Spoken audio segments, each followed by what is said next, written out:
The All Smiling Faces podcast is now sponsored by Tyre Spot, the Northeast's leading tyre supplier with branches across the region. Tyre Spot don't just do tyres, they cover everything from servicing to wheel alignment. They can handle every aspect of your car's maintenance. For more information, visit tyrespot.co.uk. Enjoy the episode.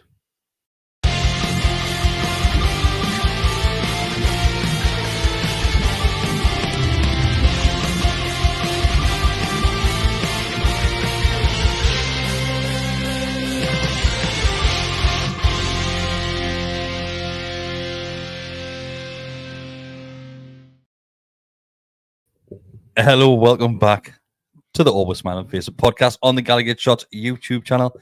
We are back, there's four of us. Decker isn't here, but I'm here, your host Kris, joined by Besty and Mark. Hey. And those that are watching live, you will see we have Richie Southern with ourselves. Richie, you are a one-man show an enemy against Castor, but we'll get onto that. We should have all came out decked out head to toe in Castor. I was going to, but I've not got any Castor shorts. Like, so that's what I do with training top instead, like that. So yeah, we'll get on to Castor and Adidas and everything else that follows. I'm gonna put it with you three. Where would you like to start tonight? Would you like to look back over the game at the weekend? I'd like to start with the fact that we didn't win at the weekend and Decker's not here again. That is true. Fair weather. That is true. Just putting that out there. Becoming a habit for Decker, it is. But would you like to start with the game? Bestie, I'll let you answer. Would you like to start with the game, or would you like to get straight into the meaty stuff with Dan Ashworth? I would like to avoid the game as much as possible. I lived through that anyway on Saturday. I wasn't even meant to be there, and I got there by virtue of the fact that William was poorly last week. I've got a great question to ask Bestie about Dan Ashworth. Well, hold on to it. Hold on to it. No, he wouldn't. Hold on to it. Neither. No, the game was just, it was kind of, I'm ambivalent. I don't mind. You're running this thing. Okay, I'll go for it. We'll start with the game because I think we can fire through the game because nothing really much happened. As usual. Except 4 goals. As usual. Mark, so it was another roller coaster display, another roller coaster performance for Newcastle United. Just last week was talked about how Keegan-esque we had been of recent games, and we saw it again at the weekend against Bournemouth. Well, not so much in the going forward in the Keegan style, but yeah, it was a funny old game. It was like Bestie said, it was just a bit meh, wasn't it? I didn't enjoy it. I was quite despondent at the end. Not despondent in like breaking down and stuff, but I was thinking, God, I can't wait for the season to finish. It's just stressful. Steady on. We've got months left. Well, tell us about it. I think that's the way I feel overall. I think when we'll get a chance to sort of step back and reflect on the season, I think stressful is the way I would feel about it. Because all the lows have been such brutal, sort of heartache moments, last minute goals that we've conceded, and like the Paris Saint-Germain and the Dortmund, the AC Milan at home. They've been really brutal, sort of hurting experiences. And then the game, I like you say, it's not Keegan by design though. It's like Keegan football without the intention to be cavalier and attacking it. It's sort of chaotic and stress inducing, isn't it? So I mean, when we look at them fixtures, we're looking at them thinking there's an opportunity, but to have got 2 points out of the 2 games against Bournemouth and Luton. Yeah. But it's very similar, Mark, to the situation that it was just before Christmas, or just after Christmas it was. So the Forest and Luton game as well it was. Yeah. And we're seeing 6 points there. It's those games that we always seem to struggle in historically as well as currently. It's the teams that, and ironically, Bournemouth didn't come and do that at the weekend, but teams that make it difficult for you to break them down. I thought at the weekend, Bournemouth. Oh, he's done it again. Every time. Bournemouth. You won't just sit to one of them. You alternate. I got me my mind up which one. I'm gonna drop something here that you aren't gonna like, but I was listening to True Faith earlier. Oh man! Oh, again. 4 minutes in, man. And Norman says Bournemouth. I quite enjoyed that. Bournemouth. Just add a little one of them fake Geordies. It's like when you flip a palm coin, it lands on its side, just in case that was the option that you hadn't considered. But I just thought at the weekend we were out Newcastled. just in the way that they kind of approached the game. They were very much like us at our best, with the pressing, the intensity in attack across the pitch, with them just not giving the opposition, a minute to breathe on the ball, which then forced us into loads of errors with not being able to keep a hold of the ball, just rushing it forward, as you say, being quite chaotic. Luton did the same. And it's what we've been known to have done in the last, well, I'll not say the last 18 months, but certainly last season, that it was the main feature. And in the high points this season, that's exactly what we've done. And it just seems to have been missing when teams take and go toe to toe with us, is that we just can't seem to match it. I don't know if we can't match it. I mean, we had chances on Saturday. We did. We just couldn't hit the target. I can't remember the keeper making a save apart from immediately before. Chances without a striker as well, though. Yeah. I mean, Gordon had a header he put wide in the first half. There was one he went 1-on-1 in the second half and didn't out with it. Kind of tried to take it around the keeper. And he just they were both at 0-0 as well. Yeah. Miggy hit a couple over the top. It's not like we didn't have chances, but we didn't test the keeper. Yeah. Really. And I mean, even the goals, the penalty that he nearly gets a hand on, in the one that was kind of saved and ricocheted of Matt Ritchie. So we're just not testing them. And this is a club. I mean, we are the I think I saw someone Darryl put it in our WhatsApp earlier in the weekend. Earlier, maybe yesterday, that we were the highest in the league for different goal scorers per season. Yeah. We've got one more now with Matt Ritchie, so it's not that we haven't got goals in the team. We just can't. I think it was the highest in Europe. Was that Europe's? Joint three, wasn't it? Us, Atlanta, was it? Bayern as well. 65. So there's three of them. That was so it's another 2 to that 67 with another different goal scorer. I think it all boils down to personnel, though, and that you just know who you're going to play when you play Newcastle at the minute. You're going to play the same three, Miley and Longstaff and Bruno, and it isn't functioning really. And then the keeper that harped on a little bit about this. It's, I mean, he done a couple of good saves. Obviously, he slipped, and you can't help that. But his starting position and not sweeping. I think with the Asian, so we've got a slow back line. They're dropping off to compensate for him not sort of sweeping as much. It's not in his game. He's 35 now. It's never going to be in his game.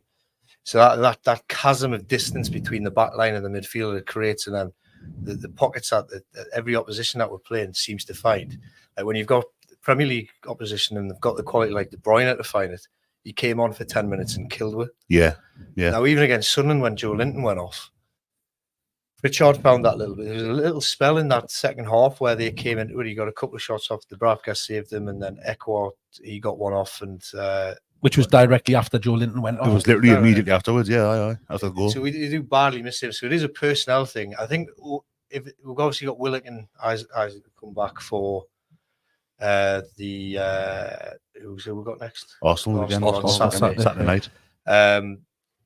Which will make a difference because I mean, if with Willock coming back in, not necessarily with him being fit to start, but eventually, who would you drop out of Longstaff and Miley? You're obviously not going to drop Bruno. We've got his suspension hanging over him. I would have to say I would drop Longstaff. I think it's a weird one because I think Longstaff's out of the three centre midfielders, Longstaff's probably the one who's played the poorest over the past month or two. But then I still think you lose quite a bit by dropping him. But Miley probably played his best game on Saturday. I thought he played really well. In fact, he's having to play on the left of the three. We essentially play like 2 number 8s though with Bruno. When it's in our traditional flat 3, I know he changed it for the Forest away game, and you had like Trippier and Verton and Bruno. We started off like that at the weekend as well, but quickly kind of went back to the 4-3-3, and I think it was just because of the space that they were finding in midfield. Ironically, even though we kind of had an extra man in there than we would normally, but it's just not right in midfield, is it? My only thing with Miley is that his legs go because he's young. This isn't a criticism of him. It's just he's still developing. Like I say every week, like I'm some sort of Daily Mail pervert. All grown up. Always slag him off. All grown up. I can't bear him. But no, he hasn't got. You can see tires really badly in games, like so he gets taken off. I think it's pulled up. Gets taken off and replaced. And that, I think another thing with having those three, Bruno, Miley, and Longstaff, is none of that natural game is to kind of sit a bit deeper. Like Miley has started doing it a little bit more, but you mentioned there, Richie, about Dubravka, how he doesn't sweep, and that leaves a chasm. You've also got the lack of a defensive midfielder or defensively minded. Even Shelby. I mean, I'm going back a while here, and Shelby wasn't. I'm not saying he was the answer to, but he would drop back and he could plug that gap there. He wasn't a tough tackler like that. And obviously missing Tonali's been a bit of a thing this season there as well. But I think that is, and we'll come on to the goals later on. How badly exposed the back four are, particularly left back. And Dubravka as well. You know what? I thought Dubravka had a really good first half. He had a great first half. He made both saves that he made. It's weird because the second one in particular was kind of straight at him, but he saves it well. That's very poor finishing from. It's a really poor finishing. A good save. It's one of those ones where if he shouldn't be anywhere near it because Slanky should do far better with it. Even the one where he kicks it across when he saves it, it's a good save, but he should from there. Yeah, the form Dominic Slanky's been in, he should score. But that slip at the start of the second half totally destroyed him. He was awful. And I like Dubravka as well. I don't think he's a bad goalkeeper. I think he's limited by comparison to Nick Pope. But I think that second half was as bad as I've seen him play for Newcastle. He was shocking. I don't think we actually realised how important Pope was to how we function until we didn't have him. I certainly didn't realise it. Because there was a sort of minor groundswell of people potentially questioning Pope and calling for Dubravka at the time. And obviously, I mean, you look at the fixtures around about the time beating PSG and the results sort of before and after that, it looks a mile away from where we are now. It's like, how did we even how did we put them results together? And then the last result in that run was Man United at home, the 1-0, to where his shoulder went. Yeah. And we've went the swing in the statistics of being the most clean sheets at the time with the best least goals conceded. And then since then, we've went to the 20th with the last in goals conceded.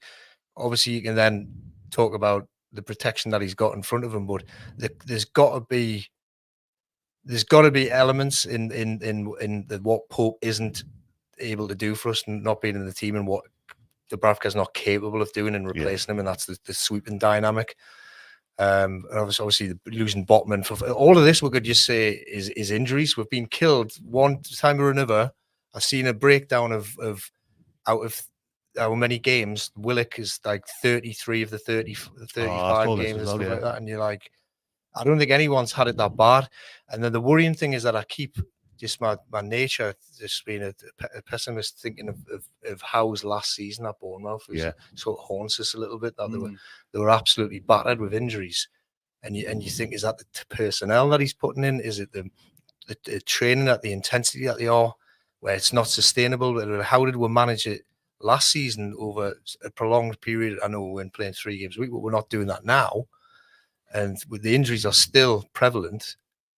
And I don't know what the answer is, but there's something in Bournemouth last season where the injuries were I think what we'll have to throw in the mix though is that there's been some freak injuries as well. There's a lot of it's bad luck, like proper freak injuries. 2 broken backs, but 3 dislocated 2 shoulders. 3 a dislodged pectoral muscle. What shares injuries at a shoulder or an arm? He went off on his wrist. He went down. Yeah. He's all right though, apparently. Or how when he says we think it's not too serious, but we never know what that means now. You can't read anything, what Eddie Howe says. Like, you can't. Nah, but then you think for large portions of the last part of last year, we weren't actually training. We couldn't train because we were having those 3 games a week, so they were just doing light exercise and stuff like that. So you think of that side of stuff, and then that takes that or the overworked in training kind of away from it, and just puts it down to a whole host of just the number of games, the intensity that we have been playing at, the fact that key players just haven't been getting rests even when they were in the team. I mean, how often did we see that just as we are at the minute, it's the same 11 every week, but we're having to do the same 11 every week because of injuries, suspensions. Yeah. Whereas previously it was the same 11 every week, but that's because that was your best team.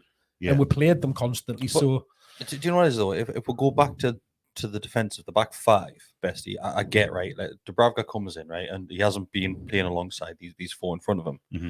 There's been a long period of time now with Dubravka and those 4 in front of him. Something needs to click now. Like, I don't think it's necessarily a question of it clicking. I think it's just a totally different way of the defense playing was so. We mentioned it the other week when away at Forest early in the game at 0-0, where Shea like lets a ball run through him and gestures to Dubravka, and he's in his 6-yard box. He's got no interest in coming, and that's it's just not his game. Look at that Matt Sells clearance right straight down the middle. The penalty. Like, it's just like, I know for a fact Pope would have put that out. I mean, when we talk about sweeping things, you think of like Edison and Allison, and they're competent with their feet, but his sweeping isn't what I would call sophisticated. Yeah. Often you would just put it out of play or whatever, but he's dealt with the danger. And we're not even getting that level of sweeping from Dubravka. So I mean, we're being that chasm of space we talk about, and then that space in behind. I found a little TikTok video on Newcastle's TikTok page of against Brighton in pre-season. TikTok, man. TikTok. Where it was just a ball out of the top, and Pope comes and heads it out, and then he goes and kicks the ball back on the plate, and he gets it stop it. And I was thinking, if that was Dubravka now, Brighton are in. Yeah. There's no doubt about it. Brighton would have been in there. And it's like, I can't criticize him for doing something that it's not his game. He's obviously a good shot stopper, and he's bailed us out of the mud so many times. I don't want this to be just battering Dubravka, but in terms of like, we're talking about that game is an example of what we've seen in recent weeks, and it's just the culmination of injuries. I think at some point where we can take a deep breath and step back from it, we'll pick out what happened with Tonali. It's such a pivotal thing in losing him, and then losing our other major business of the summer, Bonds, for his toe falling off, and not having them, and the depth that comes, or not having the opportunity to have the depth by losing them. And then I was going to say before when we were talking about the not training, is that a limitation of how, in that he isn't a coach that can manage that workload at a Champions League level, or is it the lack of depth because of the injuries that we haven't been able to manage that level of intensity in training to where we can train as we would normally? I think that's the thing. It was Howe's first season doing it. Howe's never been in Europe before this season, so for all we've had young players, and we've made a bit of a thing like the cup final last year and the Champions League games in a group against Borussia Dortmund, PSG, and AC Milan. Didn't help. You've got players who've got like years in those three squads, probably like 500 years of European football experience cumulatively. The point was made. Nearly as long as you've been watching it. Yeah, no, for high. The point was made during the PSG game that their squad had scored, was it 80 or 90 odd goals between them in the Champions League? The Newcastle squad had scored 1. So that lack of experience, I think if it was this season that would qualify for the Champions League, we're not going to. I think there'd be that little bit wiser next season. There'd be that little bit more kind of canny. How would do things differently? I think, I'm sure. A lot of stuff's been forced on him, the injuries and whatnot.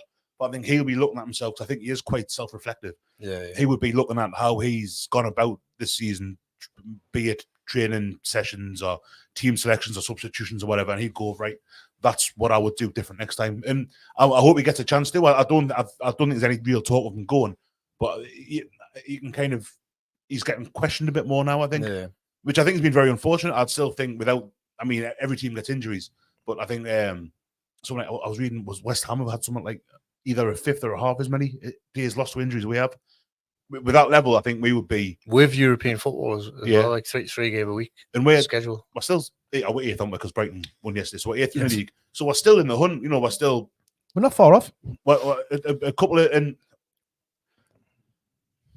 drawing at home to Luton and Bournemouth isn't ideal, but then you look at the win at Forest, Villa, and we've come from behind to draw against Luton and Bournemouth. Yeah, and it's little things like that. I think, there's a resilience there. I mean, it was that run of like 9 defeats in 10 games, but then in amongst that you had the Sunderland, that made everyone feel a little bit lighter and a little bit better about themselves. And then Aston Villa, where we were thinking that, because we would seem to have this habit of we batter them at home and they batter us at home. Yeah. That we were going into that, and that's probably what I was expecting. They were going to turn it over. So that made everyone feel better about themselves. And then we were looking at the fixtures following Villa and thinking, we've got an opportunity here. Yeah. Get a bit carried away. And then obviously it hasn't quite panned out. We haven't lost them. You don't want to be cliche and say if you cannot win them. I think it's because of the caliber of the teams. If it was any other team that was slightly more prestigious than Luton, with all respect to them because they're doing really well, a 4-4 when you've been losing 4-2, you think that's a point gained. But I left despondent from that game, and then same with Bournemouth, the same. it felt like because you feel like you should be winning. And I don't know whether that's just an evolution of our expectations, that we've come from a Champions League qualifying season and a cup final, and then this season we've had with these games where you're thinking that they should be home wins, and they've been neither of them were home wins. So I mean, Arsenal, I'm fearing the worst for that one a little bit, but it's a type of game where you're thinking, I wouldn't be massively surprised if we end up somehow winning at 1-0 and just absolutely shithousing our way to a win. Well, just hope they've got all of the goals out of the system after the weekend. the two games we've lost this year, so in 2024 so far, have been at Anfield, where we've got a hiding and still scored a couple. Dubravka was marvellous that day. And Man City at home. I mean, take the Chelsea League Cup was last year, wasn't it? Just before Christmas. So yeah, and Man City at home, where for the first 45 minutes, unlucky against City. Played really well. Again, Richie mentioned earlier, Kevin De Bruyne made that was the difference. Won that game for them. Yeah. So I'm not like, I don't think we'll win at the weekend. I think I'll be over the moon with a point, but I'm not convinced that it's going to be the kind of fish in a barrel situation. We're leaky, aren't we? We're quite porous, but away we've discovered a bit more resilience, and then it seemed to flip. We've inverted. Now we've developed a leakiness at home. But do you not think that that's maybe just like picking up on what you just said there around people's expectations? Because I see it particularly at home, where we're going into games like that, and people expect us to win, regardless of the form that the other teams are carrying into those games. And it just, you feel it in the atmosphere. You see it during the game with even things, and it's taking you back into the dark days with the amount of groans that you hear at home now, compared to where we play one of the, let's say, bigger teams, where from the first minute the crowd are bang up for it, shouting for blood every 5 minutes and stuff like that. And there's a little bit of that, and I get that the team has to entertain you on the pitch to try and G you along, but it just seems that both on and off the pitch that we just don't have the same hunger and desire going into those games as we do. That's dropped since the defeat in the Champions League, though?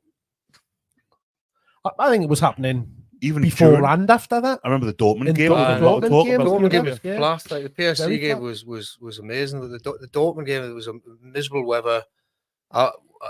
For me, I was sat next to the Dortmund fans, so I found that they just sucked the life out of us. The drums, just the incessant drumming, the monotonous chanting, and it's a cultural thing. It's very different to what we're used to, where we're sort of fully engaged in the game, and the moments, the actions that we respond to, counter-attacking and so on, there seems slightly separate to the game, their atmosphere they created, their fans. So in a way, it just support the team regardless of what's going on. And I think it just took us out of the equation, the atmosphere, and the fact that I think that the Dortmund done a bit of a number on us as well. So 100%. I mean, it depends on the game, but not necessarily think that we're going with an expectation to win. And I think you think we should be winning it, but the atmosphere now, as far as home games, seems to be it needs an injustice to spark you, or it's a game like a City where you know that the team are going to need us. I think the players there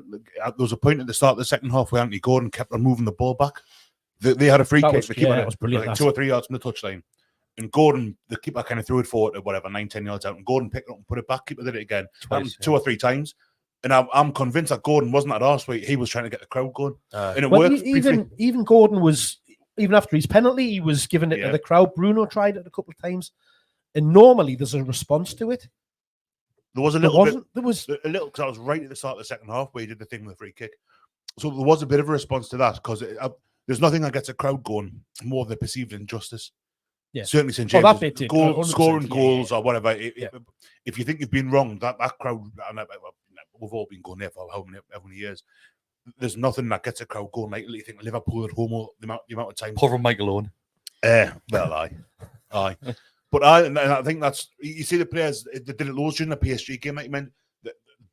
Gordon did it, Byrne did it, Bruno did it. Big tackles, get the crowd, I mean, his first home Champions League game in 20 years, I think we were all pretty up for it. I pissed. It was an even game. And, Definitely like, pissed. obviously, it's a couple of decades of not having played in the tournament, and then I think there was early a couple of blocks. I remember Byrne doing one. I remember Gordon doing one. I think the very first one was Gordon just winning.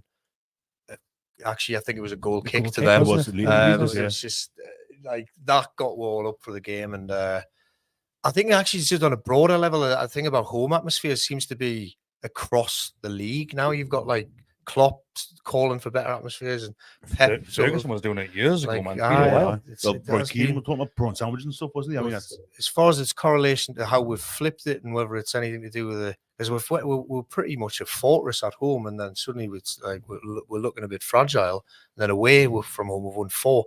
I don't know what well, then you can expand that even further. We went from the joint most clean sheets in the league, the best defense in the league with Man City last season, to now we're one of the leakiest team in the league. I'm sure I saw a stat that we've got the 3rd best keeper and the 3rd worst keeper. Pope's still the top with out of the 7 clean sheets. He was 6 of them, and the only clean sheet Dubravka's kept was Fulham at home, and where they didn't have a striker. You got sent off, didn't you? Sent off. Yeah.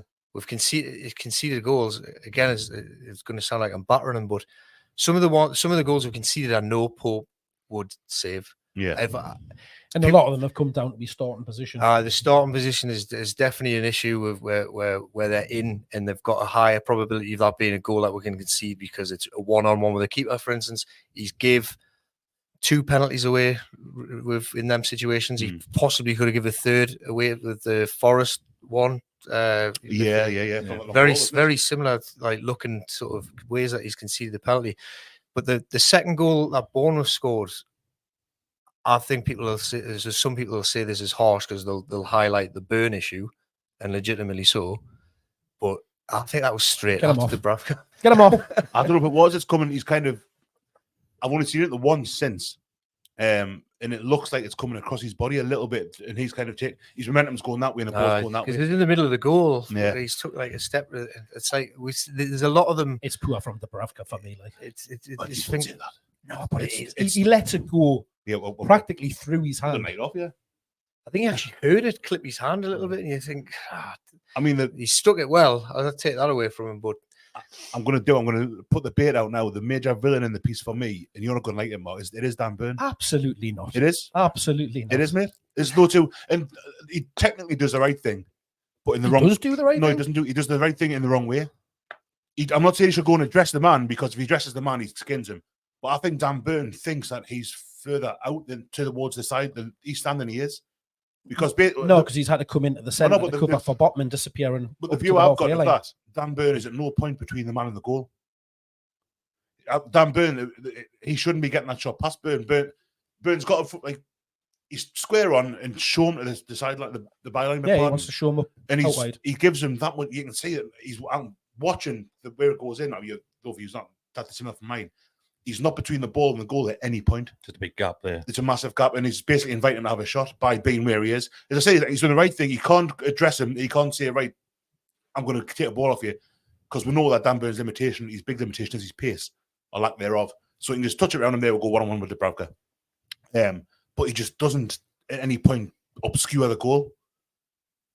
And that's a massive, massive issue, that, like. Yeah, I'd love to... Put it from where that shot's being hit from, you expect your keeper to be able to. It's not as don't do it again. I was just listening to Adam Cleary earlier today. He was a lovely boy talking about it on a different thing, and he was saying it's like the angle's really, and it's not that tight an angle. Like I would expect a striker, a footballer, an attacking player in that position to get it back inside the post. Like I think Dan Byrne's got to. He has got to answer that, like, because that's.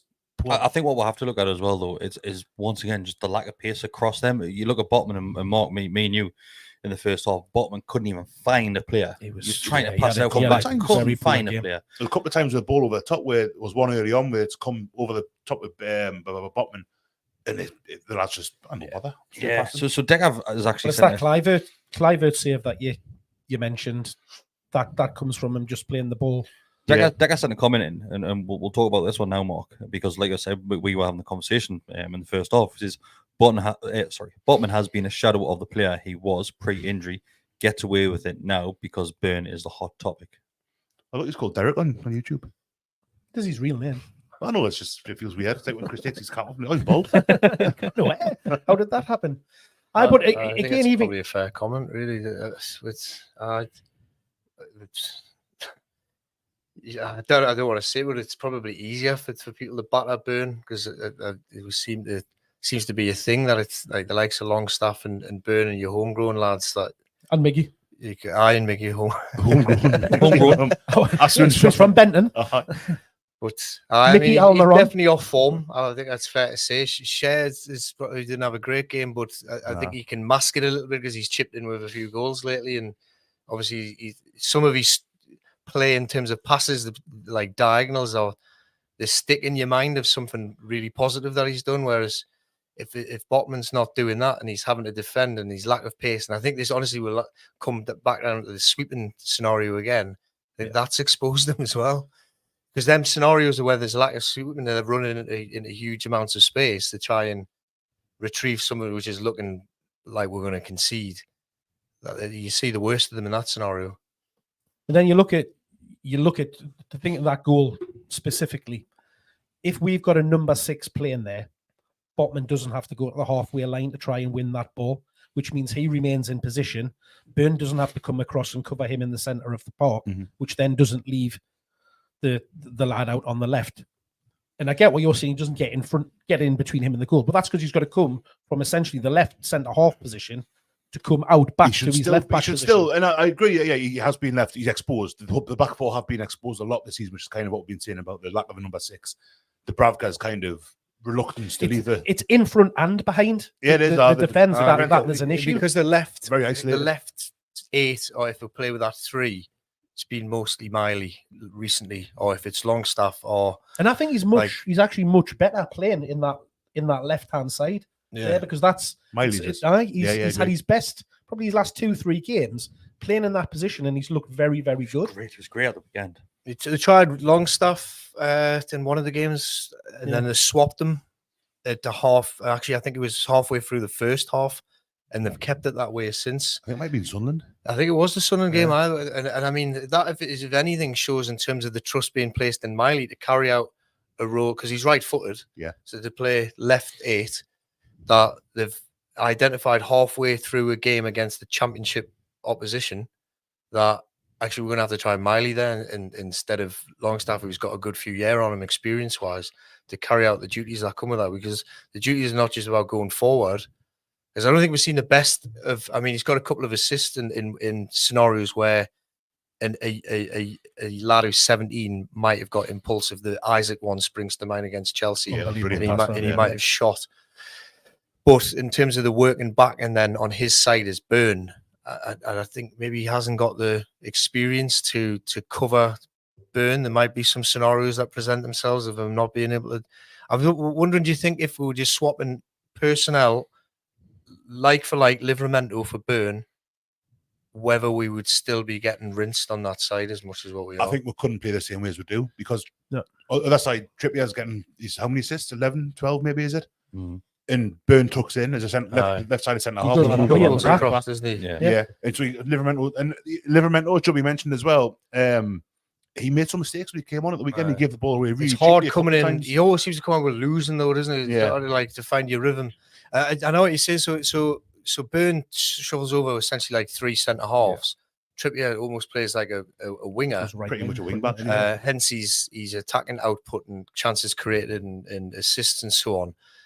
But is there a trade-off of whereby that system, while it benefits Trippier and the statistics are there to back that up, is it negated by how we're weakened across the other side? Yeah. And is there somewhere where you can get the best of both, of where we're strengthened with the pace of Livramento and he's possibly better attacking output, although he's be on his weaker side.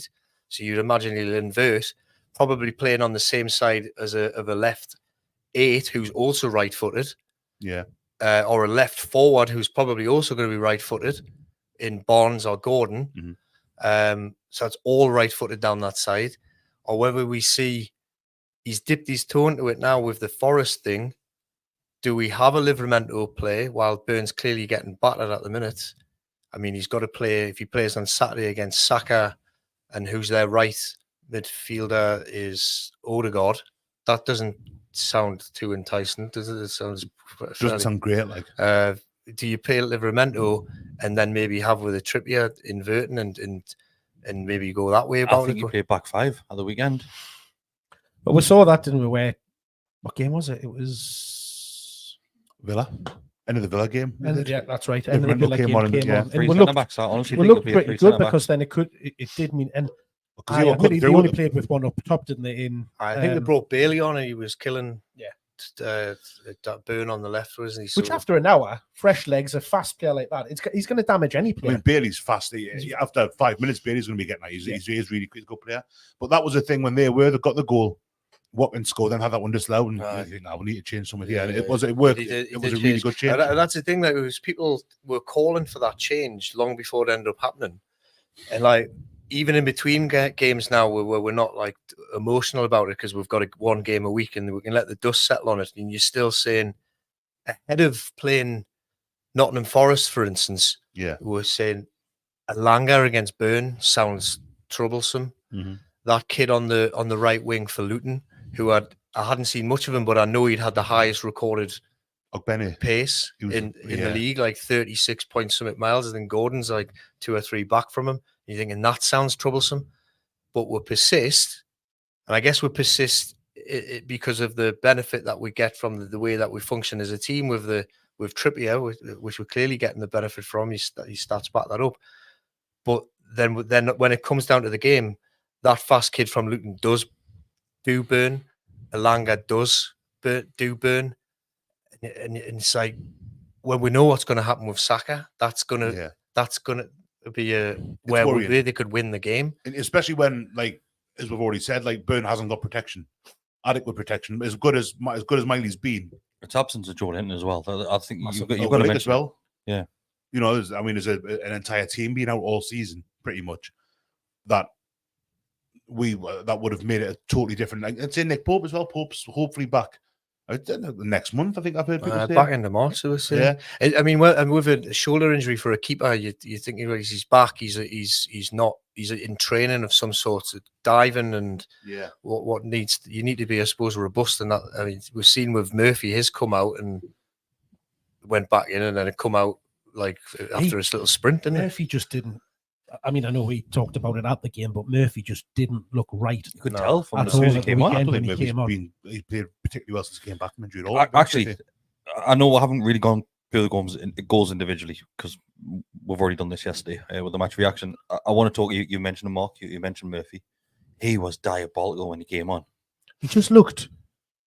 He looked scared. He looked nervous in tackles. Like he didn't want to. There was a few times where he just seemed to pull. Like, I don't want to say pull out of it, but he bottled tackles. But that's kind of the impression that you were getting. He just didn't seem to want to go into them. There was one, and I don't know whether that is because he's carrying a knock or he's just worried about picking something up. But it just wasn't there for him. I don't know if it's just a decision making. There was one point where him and Botman were going for the same ball on halfway. Murphy just left it, and Murphy kind of left it, and Botman, it was never Botman's ball really. Nah. Not at all, not even close. I'm fairly sure they had a break from it. They broke from it, and I like Murphy as well. I mean, he's been one of the most improved players in the squad. It was that movement, Besty, where he broke from it, and Botman tried to take him down on the halfway line. It was there, wasn't it? Aye. Botman tried to take him down and completely missed him. Yeah. Then Murphy's following him all the way, and it's late on in the game, and you're in. screaming, just take him down, just clip his heels and take him down. He didn't, and they got right on the edge of the box. Well, Botman tried to dive in on him, but completely missed it. And I'm thinking, if you're going to dive in like that, you make sure you take the man. Don't worry about the ball. Just stop the attack. What I've not seen mentioned anyway, I've not seen Match of the Day from the weekend. I don't know. Was you didn't hear one of the other podcasts? The one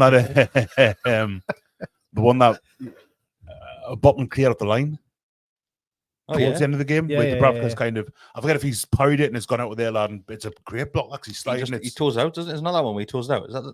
It was right at the end. It's literally right at the end, isn't it? Yeah, it's 2-2 at this point. Yeah. That's first half. I'm talking about. He does one. That's the one from when he lets Clivert through. Yeah, past him, and then Dubravka saves it. But right at the end, it's a 2-2, and they should win the game with that chance. Yeah, but it's a brilliant. He does really well. Are you concerned though how leaky we have became at the back, because we don't look confident like it. And I honestly think watching Newcastle defend that time, I'm scared every time their team's like on the counter attack, because they look dangerous and we just look weak as out. It feels like there's a lot of ways to get through our backline at the minute. There's just And one ball. Another thing with the lack of protection and the lack of kind of goalkeeping, whatever you call it, ambition of Dubravka, it's never been a fast defense, but those things kind of weren't an issue as much. When you had the goalkeeper who would kind of come to 20 yards out and tie you up, or when you had... It's not without risk either. I mean, the Liverpool game, which you got your suspension from, oh yeah, he came out and he tried to head it and it bounced up and that, and he's handled it, but it isn't sophisticated. I love how nicely you put that. It bounces up when you handle. He clearly takes that one out. He took the face plant as well. I mean that's just coming out and sticking it out of play, but it has been when we haven't got a lot of pace. I don't think I ever noticed how slow Botman was, if I'm being honest. Yeah. But it's not just at the back as well; it's midfield as well. Yeah. Like Bruno's slow, Miley's slow, Longstaff's slow. Longstaff, jeez. So someone replied to us on Twitter and said Miley will develop his pace. I don't know. I felt like I was rapid when I was 17. Like I lost my pace as the older I got. When I was, but I don't know. It's the lack of pace across. Obviously, over the Almiron and Murphy's got a bit. Gordon's obviously. Yeah. I mean, Barnes isn't particularly fast for a. No, he's just really effective with his actions. It's not. He doesn't dribble past players. He's like 1-2. He's clever. Decisive he's very clever. I thought he looked a bit lost behind in the second half when I put him in the middle. Yeah. He just didn't seem to kind of. And that's where I thought Livramento would have came on before he did and went left side of midfield and went and played there, because Let Gordon play in the centre and moved Gordon back into the centre and go from there. But then he took him off and brought Murphy on and went across to the right. So I thought, well, is he going to then take Almiron off to do it? Like it was just. It's not a good sign when you have to resort to different. I mean, Bournemouth was 4 games now that House played against them. We've drawn 3 and lost 1. We beat them in the cup. Was that on penalties as well, though? Or was that? It was in a Carabao last season that we beat them, wasn't it? We beat them 1-0. It was on penalties. That was Palace. We beat in penalties. Was that? But that was the first game, wasn't it? We definitely won 1 on penalties and won one of them 1. I think it was Palace. Then Bournemouth was 1-0. Yeah. So we haven't beat them in the league, and then the 4 games prior to that, which were Steve Bruce's games, of the 4, we won 3 and drew 1, and their manager was Eddie Howe. So there's something about that fixture. I mean, the last one was during lockdown where they beat them 4-0, 4-1. Brilliant. That was their relegation season. That I mean, it probably has no bearing on the multiple changes in this game, but he hasn't got a good record against Bournemouth other than the cup win. But I think just the option of not having the options of the full complement of personnel means that we're essentially left with scenarios of square pegs and round holes, and just and trying different variables of that to try and get the win. But and I think we're probably it's going to be a bit like that for the rest of the season. Obviously, Willock coming back and Isaac's going to help, but I think you will. I saw a tweet that said we probably will see a combination of good, bad, and ugly between now and the rest of the season. I'll probably go along with that. But I mean, you mentioned about Pope coming back, but it's getting the fitness. Willock's the same. Willock hasn't been in training, has he? As I understand it, not full training. No, it's just going off what House says. He said he's getting towards the sort of thick end of his rehabilitation, but he came back the first time and he lasted 3 games. Yeah, was as many as I thought it was only 2. Manu in the cup. Dortmund was the first. Manu in the cup, he scored. Dortmund, so 3 league games and then the Dortmund game. But in the league games, if you have a look at his contribution, so the Arsenal game at home, 1-0, he retrieved that ball. That's right, yeah, for the goal. The Chelsea game, were 4-1, we won, and Man United away in the cup, and he scored. Obviously, the Dortmund game at home were lost, but in terms of his league games, the 3 that he played, he was involved in really positive results and actually in decisive moments in them, helped them win the games as well. And then he's broke down again. So I always get a bit nervous talking about players coming back, because Joe Linton come back and then he got injured. Wilson came back and lasted half an hour. He came on as a sub for half an hour against Nottingham Forest and put him out for a month. Yeah. He's come That's back. ridiculous when you think about it, isn't it? And then he's come back for 2. He's played 2 games, and then in the 96th minute of a game that was probably won, a wrestling and I know people would try to batter us a little bit and said there's the criticism of him where we've said we don't demand a team that wins, we demand a team that tries, and then here you've got Wilson literally putting his body on the line, and that's a consequence of what he done there, that he's got that injury. But I suppose it was just a frustration on my part that I think it's because it's him again and the amount of injuries that he suffered, knowing that with Isaac injured, he gets fit, Isaac gets injured, and then they seem to just miss each other. Like dovetailed, haven't they? Like, it's really frustrating. And so at that moment, right after the match, I'm like, 6 minutes of added time, it was 6 minutes and 11 seconds. The ball was going out. Even now, I still think, was that a little bit of ego on Callum's part? I think it's exactly what you just said there. I think it's frustration on his part because he'd had a very tough game. That kid pocketed him, right? And then he had a little wrestle with him. He was battering him all game. They were having a right old tussle. And I think it was just he'd got fed up and he didn't want to be pushed around and bullied. And it just, again, but it's just a freak. It looked so innocuous, didn't it? Happen, isn't it? When you see it happen and you see him kind of holding his chest. I thought he was laughing to begin with. Yeah. That it went out and the game was done. But then obviously we knew it's a grimace that had happened. But they're all freak injuries. But it's so frustrating with Callum because 18 goals in the last season. He was one of the most prolific strikers with his chance to goal scoring ratios. And then we've never seen the best of him. And it's now coming up to like 32. And it's a big shame. You feel like that might be a big nail in his coffin of his time here. I think he might be done yet, to be honest with you. 12 weeks out with this injury. And that takes you to the end of the season, basically. Unless he's going to be happy to play third choice. It's like, and if we bring somebody in. I think that the injury situations between Isaac and Wilson, which weren't a mystery, we knew you would already had a season of it. A lot of people were calling for third choice, or is it somebody to come in and play that? Is it a young player, or is it somebody in the Gordon mold that can play across the front three? Or was the decision that Gordon was that player, that he could do that because he's just had to do it? He doesn't look comfortable there, in my opinion. He's not a brilliant finisher, Gordon, either. Rawley, he can hit a ball from outside the box fairly well. He's not that instinctive. Like I didn't fancy. I think it's that if he's got time, that's CC was like that. Yeah. Whereas if was it's like instinctive, he's just got to hit it. Yeah. Doesn't have to think about it. He'll do it. Because you think Gordon was a couple of times at Goodison where he's been one-on-one with Pickford and he put one over the top and just rolled one straight at him a couple of times. A chance like you said at the weekend as well when he's through. It's I think he was too. So something in that game in particular, I think he was overly emotional in that game. I think so. Them getting on his back, and he played the occasion, didn't he? I think we played in the second game after they'd had the points deduction. It's typical how these things turn out. What you think, like, there's a bad time to play somebody is when especially that crowd, because they're pretty hostile at the best of times. They played Man United in their first game. They got toasted 3-0, and then they played us. And him coming into him being in the mix, you just think this is probably a bad time to play them. And he was poor in that game. I even think he's looked poor on the right at times as well. I see his best work on the left. But as far as the forwards and them two, we're talking about Isaac and Wilson, and it did see Gordon as an option in the worst case scenario. I feel like I think some at tournament probably made that decision for them. So European, because he was playing and got played at tournament, didn't he? He did, last summer. So as a centre forward, for England. I think we're going to have to move on because it's coming up to 50 minutes now. We're going to have to move on about the headlines which we've seen the last couple of days. Well, actually, the rumours have been going since November. A couple of weeks. That Dan Ashworth is on his way out. He's jumping ship already, Besty. He looks like he's off to Man United. We touched about this when it was just rumours and saying, we're worried. I think at that point, I said, I'm not worried because of the dream that was sold with Dan Ashworth and what he's going to bring to this football club.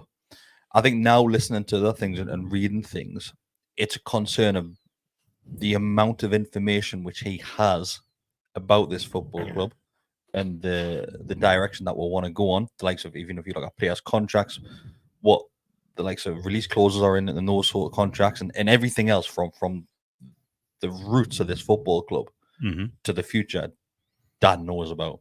He does, but they've also employed someone in a similar mould for capacity for Manchester City, and he would presumably go with that same wealth of information about them as True. They're looking at The Jason issue is, Wilcox. it's Man City against Newcastle United. Yeah, they're already on their journey. We're They at the are. very start of this, and Man United have dropped down from what they once used to be.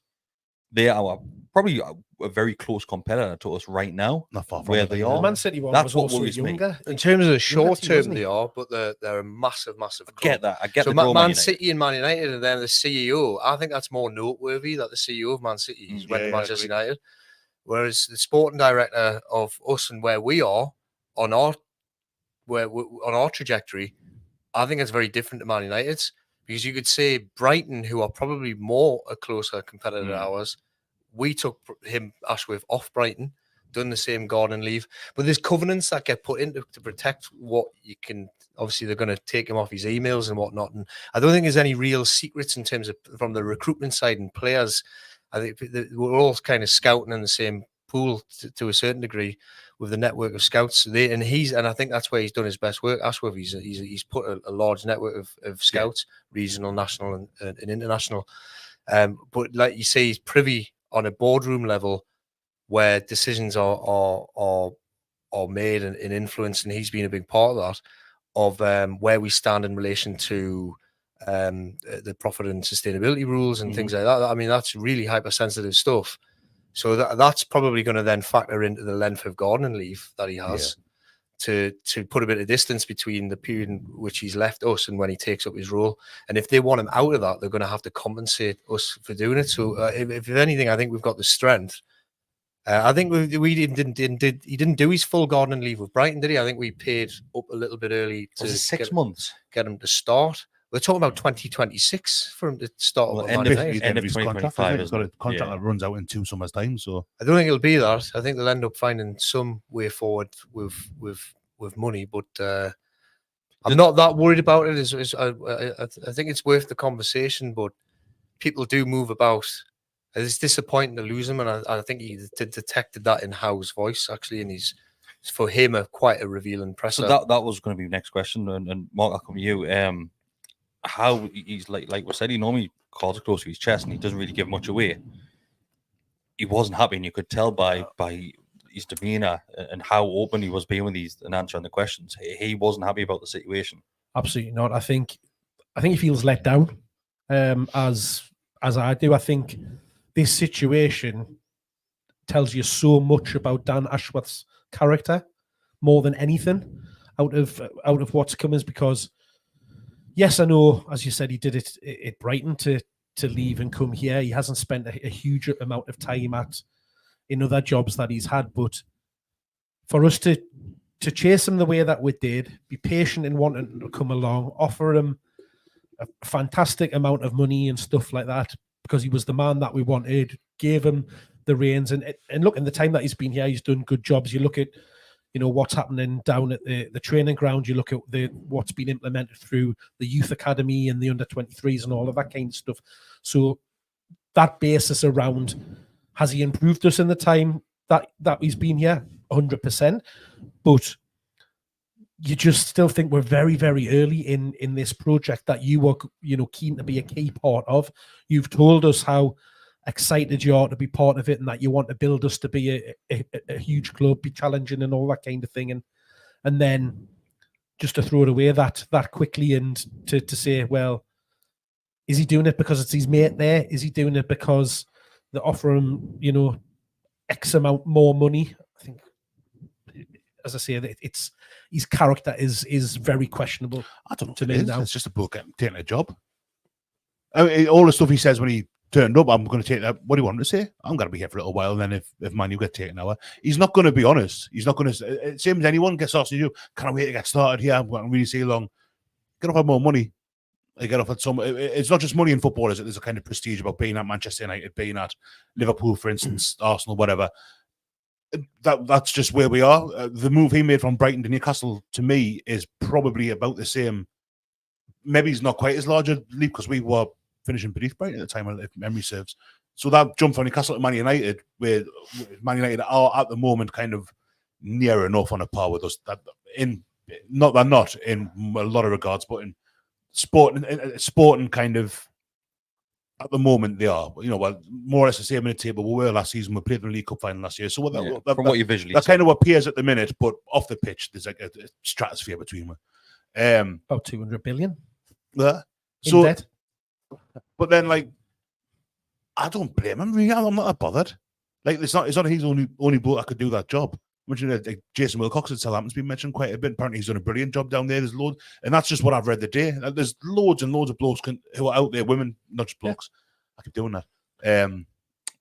That could do a job, that are capable, that will have the contacts, that would have the organisation skills, that the negotiation skills, whatever it is that they need, the foresight that a director of football needs to do that job. And Ashworth, I think, has done a very good job, probably better than I realised. It's a type of work that you might not see for a little while because it's and I suppose that's what Howe alluded to in that way. He said that's a long-term job, and he's not been a long-term guy. He's been here a year and a half. He was at Brighton for 2.5 years. Obviously, Brighton haven't seemed to have been to change, but that obviously recruitment's only just one side of it, and apparently Brighton's got Tony Bloom's got some super duper algorithm machine that spits out these names that are the best suited to their profile of what type of player that they're looking for. So it's nothing that way you can say they lost the Ashworth and it derailed them. And I don't think that'll be the same with us because I think he's put the structures in place. Now it's just the personnel change. I've seen the statement that Eel said they'll be looking to replace him imminently or the process of replacing them will start immediately. I looked at what Brighton did when Ashworth left. They promoted David Weir on an interim basis, and he ended up getting the job full time. But they put some recruitment lad alongside him. So we might see. We talked about this before we started that it mightn't just be our person. It could be a combination of people to fulfill those roles. I don't think we'll struggle to fill the position and fill the position with somebody good. I think we're an attractive enough proposition that the vast majority, and I think that's what that makes me feel frustrated by him because he's got that opportunity to build something huge here, and he's jacked it in at the first. He has, but then you look at it's the same with the playing staff. We've mentioned a few times over the transfer window. Bruno, Isaac, Botman, they could have suitors at some point. They might, maybe did in January, maybe they will do in the summertime. And if their head gets turned, Trippier would Bayern Munich.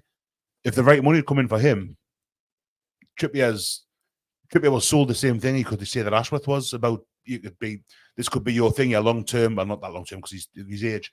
But he could have been the one to lift the trophy last year. Had things been different, he could have been the one this year. We'll get the cup final this year yet. We know we've got Blackburn away next week in the 5th round. But if he got to Bayern, I think you can't blame him.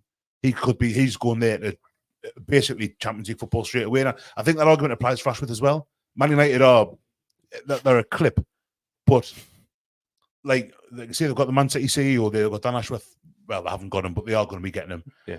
Be it now, be it in 2026, whatever it is. Are you more annoyed about how Manchester United have gone about it? So if you look at how we got Dan Ashworth from Brighton, and Brighton were quite complimentary when it came to Newcastle and how we went about it. We approached Brighton first and had that discussion. Then obviously made the agreement. Dan Ashworth went on leave or whatever time it was. Yeah, because no approach. There's still no formal approach from Manchester United. Yeah, I mean, I think that's how we will have done that over the years. We will have. I think we did what we're renowned for it, especially under Sooners when what do you call him? Allegedly. I don't think it's even alleged now, is it? When Willie McKay was scout. So I don't think there's really it's a bit of a shame. It just put us in such an awkward situation now where obviously there's been no formal approach for Dan Ashworth from Man United. It was all just rumours starting back in November. Obviously, the conversation had been had between Dan representatives, whoever it is, and Man United. And now it's at the point where he said he wants to leave.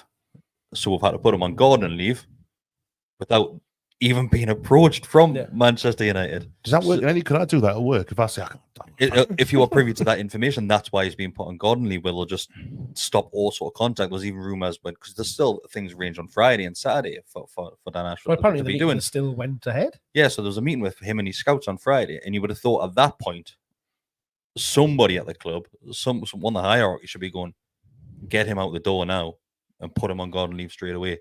I don't know. I mean, even if he wants to leave, he's still.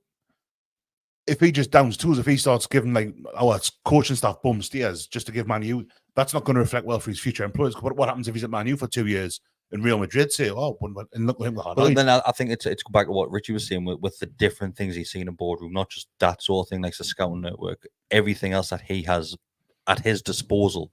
He'll literally be able to find anything out about this football club, anything. The fact that we've even given an extra few days to still be in these sort of meetings and whatever it is, then obviously put him on garden leave now. And the only reason he's on garden leave is, like I said, so he doesn't have access to further And I think information. that's... I don't know. I think it's a bit paranoia, to be honest with you. Well, I think if he said he's going to Man United, we're not going to let him just carry on his job role until that deal's done. Like, there's no chance. It's not like a player playing. No. I trust that, like, he'll still do his job. He's not, it's a moot point now because he's on garden leave. But, like, we talked about this meeting on Friday, or these meetings on Friday and Saturday. I see no reason that he wouldn't just do his job. And how do you guard against any scenario where a person on that level, on a board level, is not privy to that sort of information? And then nobody stays in a job forever, so they're always going to move somewhere and take that information with them, that what our balance sheet looks like, and where, I mean, obviously now FFP and all that kind of stuff, profit and sustainability. But I think probably where Man United's heading is so different, given the magnitude of the size of the club compared to where we are, where it's fairly sort of embryonic still, that it's probably that information is no worth to them unless we're doing dealings with them on a transfer level where they exploit Bruno's clause or whatever, or like these or contractual situations where they benefit from that type of information. But otherwise, it probably is a bit of paranoia, and which stems from just disappointment. And I think Howe's disappointment is he lives and breathes that job. He's fully in. And then here he is with somebody that he was in tandem with on this project. We've barely got it off the ground. And he's leaving for what he'll have his reasons for doing it. People will talk about the control or the lack of control, perhaps what he has versus what he was told. And I just want to say, I don't think for 1 minute that Howe is a control freak and controls all the shots, like what some have said.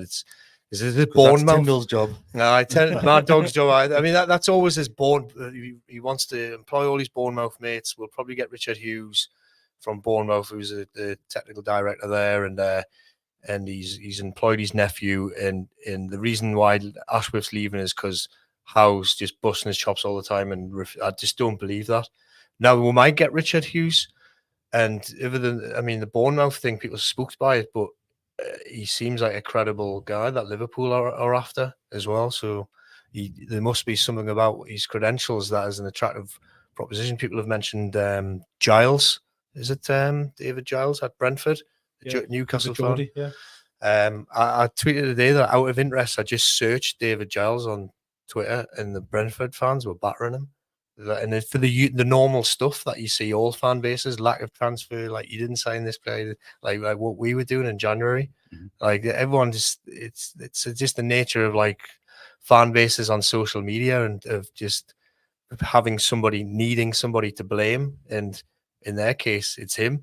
But I've listened to him talk, and he sounds like a really plausible sort of guy who's obviously Brentford. But Brentford are a really different club, and we're talking about what information whoever we get will, unless they're out of work, will bring information with them that we could use to so, and let Paul Mitchell at Monaco, he leaves in June, so he's an option. And I suppose everyone, if they were picking a name, if they would say who was their preferred, they would probably say the fella from Liverpool, wouldn't they? Edwards. The romantic in his knows that Les Ferdinand's out of work.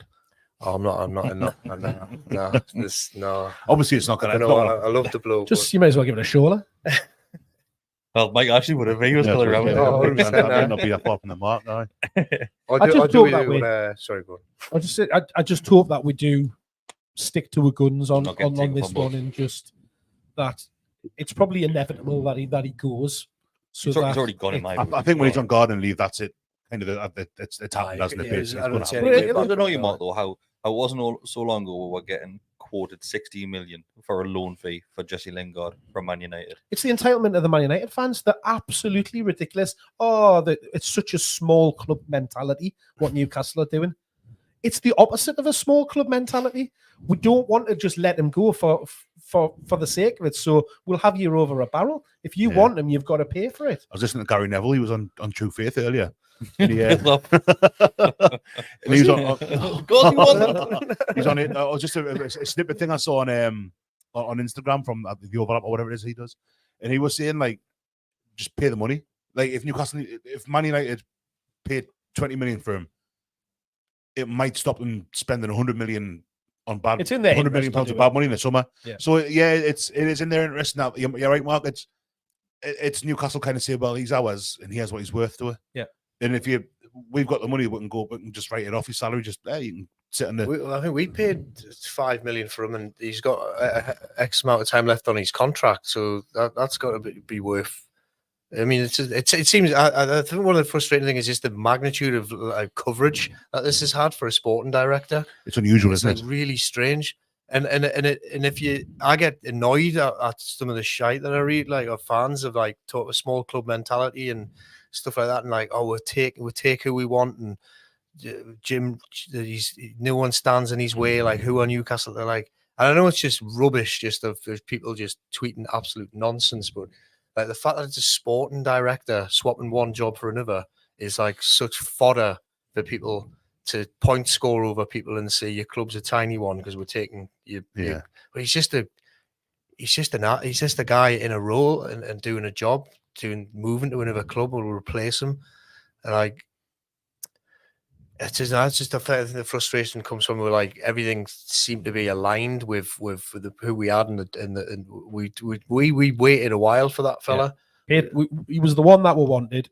We paid a fee to get him. We waited until he was available. We've done everything right, and that's why, as I say, it for me, character, because he's just not as committed to that as the owners have been and everybody else, and that's what's disappointing me. I find it hard to care about anything less, to be honest with you. I wish I was like that. Like he's Unai Emery was their choice and he didn't take it, so they went for Eddie Howe. So I'm fairly sure that they weren't. Although Dan Ashworth would have been that man, was that man. I'm pretty sure that they'll have had other Of course it would have. candidates. Quite heavily linked with that Michael Emanalo, weren't we? And I think he's now doing maybe something similar with the Saudi Pro League. I mean, and kind of sign him then. I mean, we'll be allowed to do that. Hell on. Did you have concerns over his character when he left Brighton to come here or after a similar length of time? Because he was at St George's Park, he was with England set for 7 or 8 years, whatever it was. So if he's at Brighton, I'm sure he'll have told Brighton.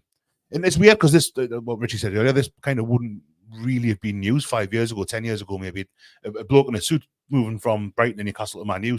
That's the change in the business because it's so much money. In a normal day-to-day company, if somebody at that level is moving to a direct competitor, they're exactly the same. They won't just let them move. They'll put them on garden and leave because they can't be privy to inside information and stuff like that. Exactly. Well. Yeah. So you're just taking that model and moving it into a footballing field. So what did they? We're probably even more stricter, like with the covenants of regards to the length of time that he mightn't be able to come and sign a player from Newcastle or take a staff member. I was looking at the list of appointments that he'd made on the scouting network. There's dozens of them. Oh, I saw that as well. None of them have come from Brighton, who are renowned for being ahead of the curve, finger on the pulse. And I'm just speculating, but I wonder if there was something written into him that you can't go with him. Eddie Howe said something that was a well protected or something similar well along those lines. Yeah, I mean that could be something. And then I don't think it's the case of then he leaves Brighton and he comes to Newcastle, and then those covenants that he signed with them are now gone, because I think it would be probably more likely it would be the time for a certain length of time, for 3 to 5 years, you can't take these staff members with you. Yeah. So I think that's what he would have been alluding to. Like, we are well protected. I mean, because he didn't he? Which I think what people will have interpreted as a sort of slightly barbed remark toward him is that we were doing fine before he got there with the windows that Steve Nixon oversaw, with where arguably, I think probably most people would agree, we had better windows with Bruno, Trippier, Isaac, and then maybe obviously last summer people I don't think we'll see the true benefit of last summer's business until you see what becomes of Livramento and Hall. Who was the other standout business that we've done? Oh, Tonali, who we've not benefited from, and Dylan Barnes, who's just got back. So it's a funny window, that one, to reflect on. But even for Howe to be that sort of like, we done fine before he got there, and that's the type of job that needs a long-term, it needs people to be committed to it to see the fruition. It was really like calling them out in a way, saying like, you've bailed on it before you've even seen the benefits of the work you've put in. But we were fine before you got there, and we're well protected going forward. So it's unusually honest from him. The likes of his nephew and stuff like that are in those scouting roles, isn't it? I think we're absolutely fine in that side, and we will be fine moving forward with whoever comes in. I wouldn't be surprised if they give it to Nixon on an interim basis until because there's so many people that report to Dan that there'll need to be somebody there. You need to have somebody. There's got to be a point of contact. Yeah, and I don't think Darren Eales has. It's not his speciality. He's a CEO. And the other board members, Murdard, Amanda, Jamie, it's not going to be them. Silverstone's all the commercial side of stuff. Commercial. And someone reminded us today that before we appointed Dan Ashworth, that a fella called Nick Hammond was the interim sporting director. Do you remember him from Reading? Yeah. He was our negotiator. And if you Google it, it's like, I forgot that even happened. Charnley had a handover period. Yeah. And then they shook his hand. Then they brought Nick Hammond in on an interim basis. And then until the gardening leave was agreed to have been cut short. So do we go back to this Nick Hammond and say, do you want to come? Because he's already done the role. Yeah. He's had 13 years experience of a technical director. Or do we say to Nixon? But it's where I don't know what people's credentials are or how comfortable they are doing these things that they could be asked to. Like, do you want to do this job? Andy Howe, for instance, Eddie's nephew, I think he's only a young lad. So I think we'll probably bring somebody from overseas, because then you haven't got that. Wales. Wales. No, there's no sea between us.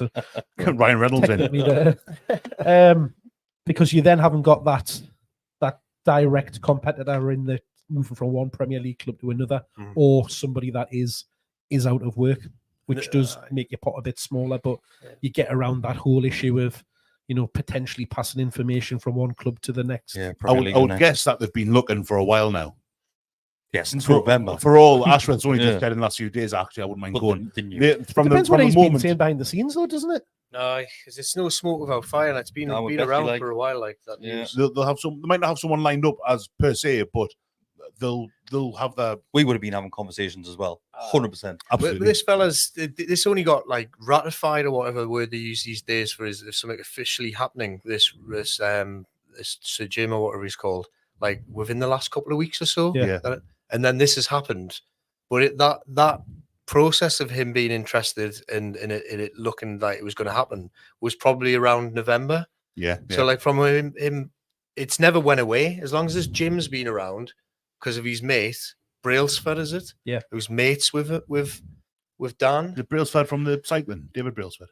I'm not sure. It was some scandal or something involved with him, wasn't it? Like bullying, I think. Was it bullying with him and Team GB, the cycling thing? Was that allegedly? Allegedly. I'm saying it was. I'm saying was it? There was some scandal, like so. He's but it's never went away. So you would be right to you would think this conversation's been had about. Yeah, we would be looking. I am going to go, but the deal hasn't went through, and then within 2 weeks of it going through, he's already off. He's on gardening leave. So they've been doing their homework. Yeah. Right, I'm going to call it a night because we've been going for an hour and 15 minutes. Sorry that we didn't get through questions. I did try and throw them in as well, having a conversation earlier as well, and addressing as many questions that you've sent in. Anything that you just want to add before we go? Excuse me. Just coughed right on it. Yeah. COVID came from nowhere. That's me back in hospital next weekend. That's you not getting a Blackburn next week. I'm trying to get the numbers down of your car. Just coughing on them so you can't turn up. I'll make sure your suspensions are. I'm over books, so I've just started coughing on people. No, not now. No, I think I'm a huff now. Anything from you? We would love to talk about Castor and Adidas with having Richie on, but couldn't get there, mate. Next time. Ask, I'll tell you. I Next just thought time. they were Just shit. go back to his timeline. Have a field day on that. I've calmed down now because I couldn't take the trolling because I was Because you know that they've gone. That's too why. sensitive. When did you see the I saw it was footy headline shared thing, a picture of Dubravka today or yesterday in a Castor training kit. Oh, it was all ripped. Ripping his sleeve and all that. The badge. It's like, and that's a player. That's surely they get new stuff every so often. Badges peeling off. I was like a dog with a bone of it. I just thought they were shit, and I just found myself just constantly wanting to draw attention to how shit I thought they were. But I knew the Adidas thing was coming. Like, but I couldn't come out and say it was but I was just trying to hype it because I think it's a good thing for us, not just commercially, but Castor shit. People can't He see says this. that now until the Adidas designs come out and crap. But that's right across like Villa have just been them off because for being shite as well. And So people can't see that Rich is actually wearing Castor trainers. they do trainers. I don't know, but if they did, were we So shit? we'll Probably send you one. McLaren Castor trainers. That's two left-footed ones. Right, thanks everybody. See you next time. Like the video, become a subscriber. It costs you nothing to do that. If you want to give an extra bit back, you can become a member. It is just $2.99 a month. We'll see you next time. Ta-ra. Bye bye.